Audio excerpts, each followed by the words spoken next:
இலங்கையினுடைய அந்நிய செலாவணி வருமானத்தில் பெருமளவு பங்களிப்பு செய்கிற மக்களை பார்த்தீங்கன்னு சொன்னால் பெண்கள் தான் அங்கே இருப்பேன் பார்த்தீங்கன்னா. அதாவது தேயிலை தோட்டத்தை பார்த்தீங்கன்னு சொன்னால், அதாவது பெருந்தோட்டத்துறையில் அதிகளவு வேலை செய்கிற மக்கள் அல்லது பங்களிப்பு செய்கிற மக்கள் பெண்களோட பங்களிப்பு மிகவும் அதிகமாக காணப்படும். இன்னும் ஒரு அழகு இருக்குன்னு சொன்னீங்கன்னா, இந்த இலங்கையிலேயே பொதுவாக தொழிற்படையில் பெண்களின் பங்களிப்பு மிகவும் குறைவு, மிக குறைவு. இலங்கையில 3 தான், அதாவது 33% தான் இலங்கையில பெண்கள் வேலைப்படையில சேர்ற அளவு. ஆனால் நியூரலியால பாத்தீங்கன்னு சொன்னால் அங்க 40% மேற்பட்ட பெண்கள் அந்த உற்பத்தி தொழில பங்களிப்பு செய்கிறார்கள்.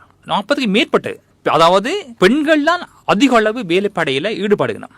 அதுவும் ஏற்றுமதி துறையில, அதாவது ஏற்றுமதி சொன்னா தேயிலை ஏற்றுமதியிலேயோ அல்லது பெருந்தோட்ட தொழில பெண்கள் அதிக அளவு பங்களிப்பினை மேற்கொண்டு அந்நிய செலாவணியினை இலங்கை கொண்டு வரார்கள். அது ஒரு துறை. இரண்டாவது பாத்தீங்கன்னு சொன்னால் அந்த ஆடை கைத்தொழில், புடவை ஆடை கைத்தொழில், உங்களுக்கு தெரியும், கார்மெண்ட்ஸ் இண்டஸ்ட்ரியில அதிக அளவு பெண்கள் வேலை செய்கிறார்கள். அந்த ஆடை கைத்தொழில அந்த உற்பத்தி எங்க போகிறதுன்னு சொன்னா வெளிநாட்டுக்கு போய் அங்கிருந்து அந்நிய செலாவணி வந்தது எங்களுக்கு.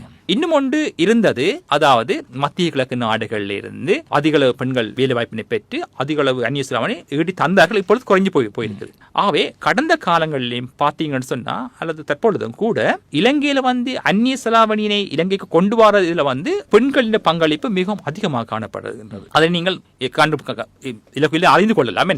ஆனா அந்த பெண்களின் நலனொன்பு அல்லது பெண்களினுடைய நலன்களை காக்கிறது இல்லை, அல்லது அவருடைய சமூக பொருளாதாரத்தில் நாங்கள் அதிக அளவு கவனத்தினை எடுக்கவில்லை என்று நாம் சொல்லலாம். அதாவது அந்த வெளிநாட்டு அந்நிய செலாவணியினை உழைத்து தருகின்ற சமூகத்தின் மீது அல்லது அந்த மக்களின் மீது அல்லது அந்த பிரிவினர் மீது நாங்கள் அதிக அளவு அக்கறையினை நாங்கள் செலுத்தவில்லை. ஆகவே அவர்களை நாங்கள் வடிவாக நாங்கள் சொன்னோம், அவருடைய வாழ்க்கை தரத்தினை மேம்படுத்துவதற்கு நாங்கள் இன்னும் அதிக கரிசனையை மேற்கொள்வது ஊடாக மேலும் அந்நிய செலாவணியினை நாங்கள் கொண்டு வருவதற்கு முயற்சிக்க முடியும்.